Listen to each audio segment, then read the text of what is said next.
Aloha, my homies. It's winter. It's cold. I got fireballs keeping me warm behind me, dude. Love this boat, by the way. My buddy made a lure, and that's what this video is going to be about. It's a little expensive kind of lure, so that's why I kind of want to test it out before I go and throw a bunch of love behind it and that. But he built this lure. He catches giants, so that's why I'm like super open to it. My buddy catches absolute giants. He says this thing makes a difference, and I've talked to two other guys whose opinions I really respect, and they're like, this thing sets the bar. So we're gonna test this thing out. Let me show it to you. Are you teased yet? So it is an Alabama rig, and you guys have probably heard about it. It's the new Stealth Lures Alabama rig, and you can see the biggest difference already. It's not metal, right? It's made out of this crazy, I would call it like leader-like material, like what you see those guys who catch like marlin and like all the saltwater fish use, and it's got like the plastic head instead of the resin head. Everything's like semi-transparent. It's $49.99 at Tackle Warehouse, which to me, A-rigs are expensive in the first place, but then you add like terminal in that, that's pricey, bro. Like Saxon's my buddy, but at the same time, like that's expensive. I wanna kind of see how it works and what difference this makes, especially with the clear water that we have at Guntersville. So what we're gonna do is we're gonna take this out. I'm gonna show you a few A-rig like tricks and rigging techniques that will help you no matter what rig you wanna choose. But we're gonna test this thing out and see if it actually works and makes a difference with catching some bigger fish. Let's go, get him.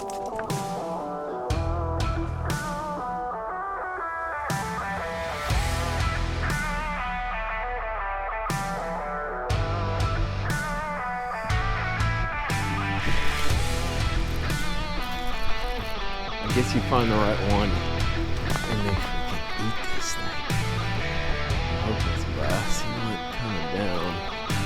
Yeah, that's a great big giant bass. That is a great big giant bass. Tricked you with the old clear rig, buddy. This little stealth rig. Yeah, we're gonna put her on the scale. A Donkatron on the stealth rig. It's a freaking beaut, dude. And bro, she came over and like annihilated it. It's kind of crazy how aggressive she was for how cold this water is. 4.54. We're gonna get her back. That's a nice way to start the day though, dude. You were super duper aggressive. I don't think she knows how cold it is. Oh, that might be either more than one or that's a pretty big one. Not as big as I was hoping.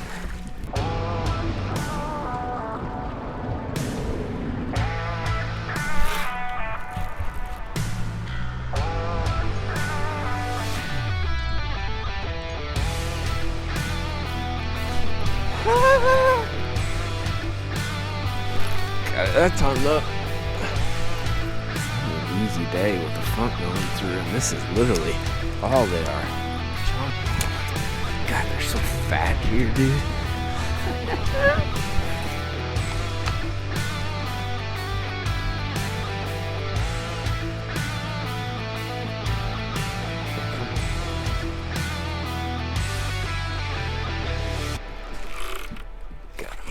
That might be a great big one. Yeah, oh my God, dude. Don't come off. That's a freaking monster. Holy crap. Holy crap. And he's got a lamprey for me.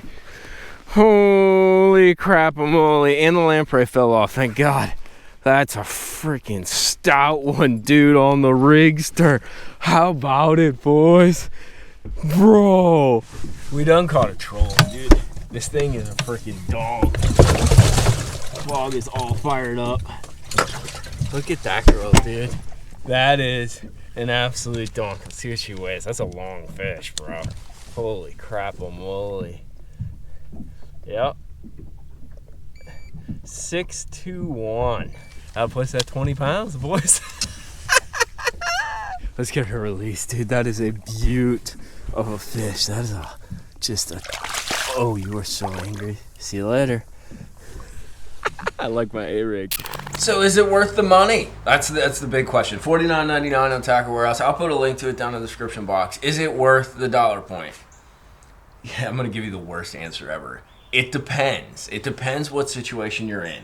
So we had a post-frontal day, like bluebird skies. The fishing actually kind of sucked, and we effed them in the face a little bit for it kind of sucking. We've been having super clear water.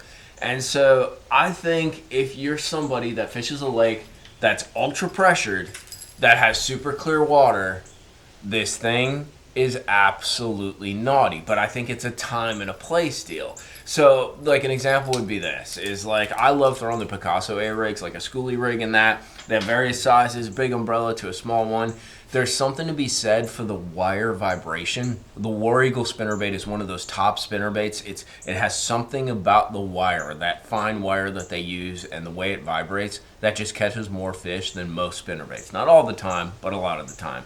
And I think that's one of those things. I think there's situations in stained water where I'm still going to want to throw that Picasso schoolie rig because I'm going to get a different vibration out of it. However, we've been having so much clear water at Guntersville and it's been so pressured, and A-rig's such a tool in the winter going into the spring and even in like late fall, dude, that I think having that clear translucent material will help. It definitely got me some bites today, there's no doubt, because dude, the places that I've been fishing, like some of these ditches, some of these kind of like little cuts with like ledges on them and that, I've been getting railed, you know. So showing them something slightly different is pretty much the trick. And let me run through before we get into the rest of the view. So I just want to show you my A-rig setup. I do it a little bit different than a lot of people, not completely but slightly. So I run it's a Gambler locked up shad head.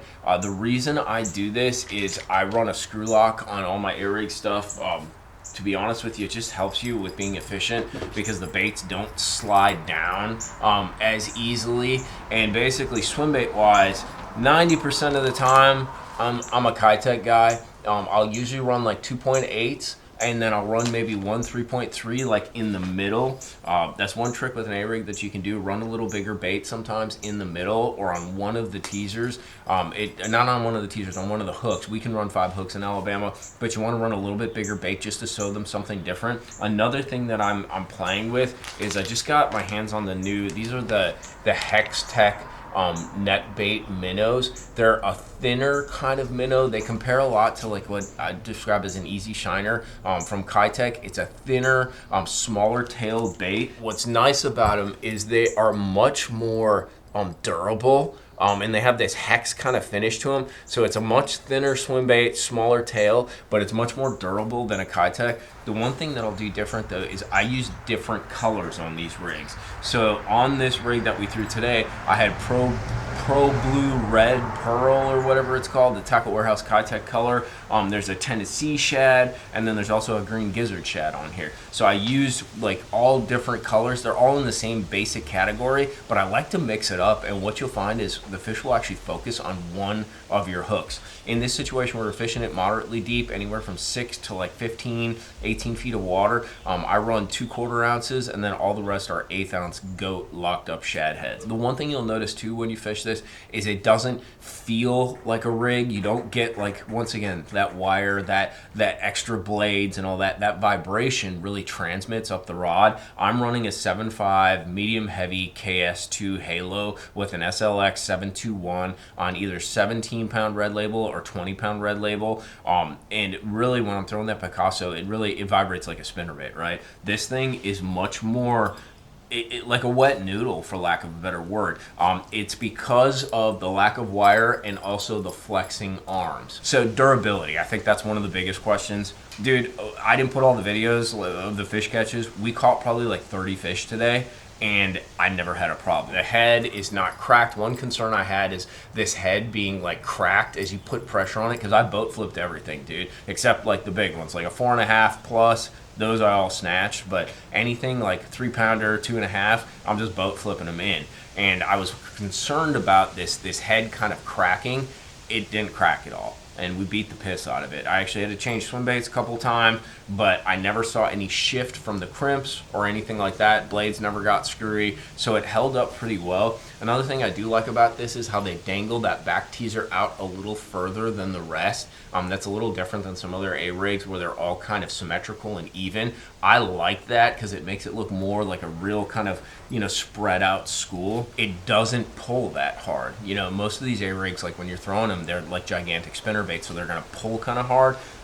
This is really easy to throw. It was easy to slang, easy to retrieve. It bombed out there. It's also slightly more compact, which I really like in an A-rig. There's times to use a chandelier, but for the most part, I've been using more of a downsized A-rig, which this fits into, because I can roll cast it to cover, to like docks, things along those lines, a lot easier than throwing that big chandelier. It's more compact, and you can use it more just kind of like a water covering bait as well as offshore like we used it today.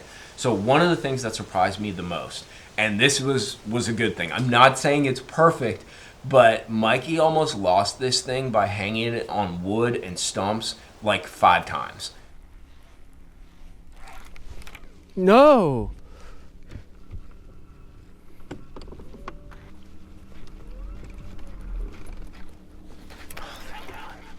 Holy shit, Mike. You've been way too lucky. And I went up and I kind of like shook my line and popped it, and it fell out. So what I think actually happens is 2 things. Since this is kind of flexible and the head is kind of big instead of that small resin head that you usually get, I think it actually hits some of this cover and then just lays. And because of the flexibility of the arms, like the baits just lay back. So as long as you're not in like some craggly tree or something like that, if you hit a stump or like a bridge column, things like that, and you get the bait kind of stuck and hung, it actually comes out. Every single time I was able to go up, shake my line, and obviously the weight of the jigs pulling back a little on the bait. That's a little trick to A-rigs. If you don't hang them like super hard and you go back and you let them, you try to pop it up and pop it down with the rod tip a little bit and with the line, it'll actually fall back and a lot of times get loose. But I was really surprised, dude. I should not have this rig right now. If I was throwing a Picasso or another like standardized A-rig, like a metal arm A-rig, I would have lost it. It would have been broken off. Like, that's 100% honest. So I was really surprised how it comes out, but that's a good thing because price point coming in at $49.99 is pretty expensive. You don't want to lose the thing. It's definitely different. I don't think it's a rig that you throw all the time, but if you're in a situation where you have fish that are extremely pressured, you have ultra clear water where these fish have seen a million rigs and they're used to that vibration, I think it plays. Durability, strength, it's 100% there, dude. I didn't freaking put any dent in this thing. It held up. I boat flipped a bunch of fish. It definitely feels different. You'll have to get used to throwing it. But if you're trying to do something a little bit different on your lake, you're trying to vary your vibration that you're giving when you're throwing a rig to these fish, it's worth it, dude. I'll put links to all this stuff, including all the kind of terminal as well as bait components to a rig. It's a great bait to be throwing out all the way through spring and then once again in fall. So definitely something to check out. But evaluate whether it fits kind of your cadre of fishing. Like, what lakes are you fishing? What's the water look like? Do you need that ultra finesse? Do you need something different? Because I think it does set itself apart in its specs. So hope you guys enjoyed this video. If you tried it out, let me know what you think. You'll definitely be seeing it more on my channel as we go down to Florida. We will see you later, hanging out, talking fishing. Later, boys.